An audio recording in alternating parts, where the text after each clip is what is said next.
Glory to Jesus Christ, it's the Gen Z Evangelist here. Today is the fifth Thursday in Great and Holy Lent, the Thursday before the Sunday of the commemoration of St. Mary of Egypt, a former prostitute from the 6th century turned ascetic, and therefore one of the greatest and most famous models of repentance in Christian history.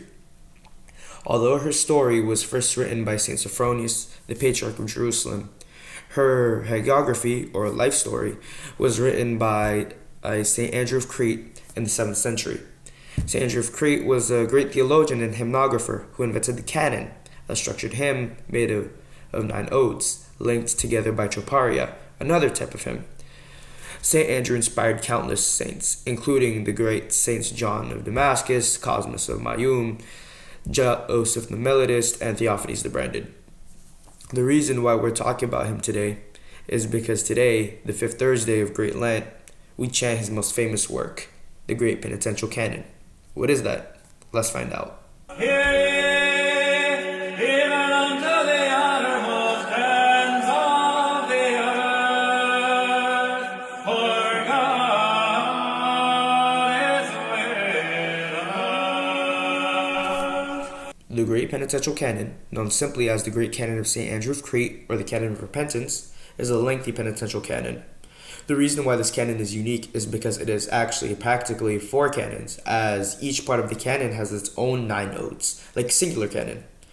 In the Ruthenian and broader Russo-Slavic tradition, this canon is chanted on the 5th Thursday of Great and Holy Lent.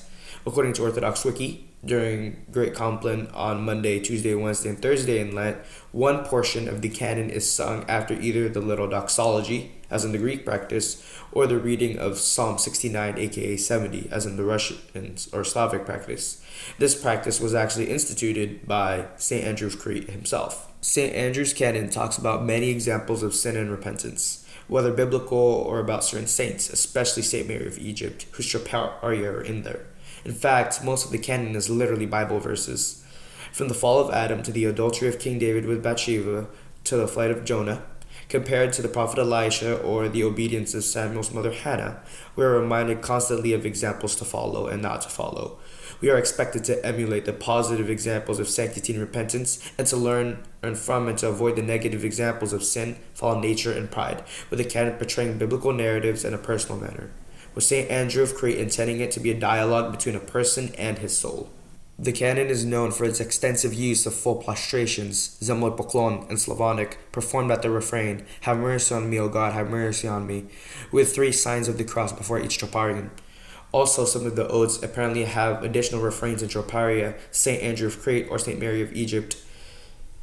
The troparion of the Great Canon, with all of its odes, are usually chanted by the priest in the center of the church, with the choir singing the irmos and the katavasia, the verses. Well, now you know what the Great Penitential Canon of Repentance of St. Andrew of Crete is. I pray you will have the opportunity to pray this really long yet beautiful hymn, especially today. If you're still watching this video, that means you found this interesting and you enjoyed it. So give it a like, subscribe, hit that notification bell, and share it. You can probably see that I don't sound as happy as I usually do in videos, but that's probably like the penitential illness that's coming in through Lent. So that reminds us also that Great Lent is ending soon. So let us prepare for complete rejoicing in Pascha. But as always, let us remember to give glory to Jesus Christ.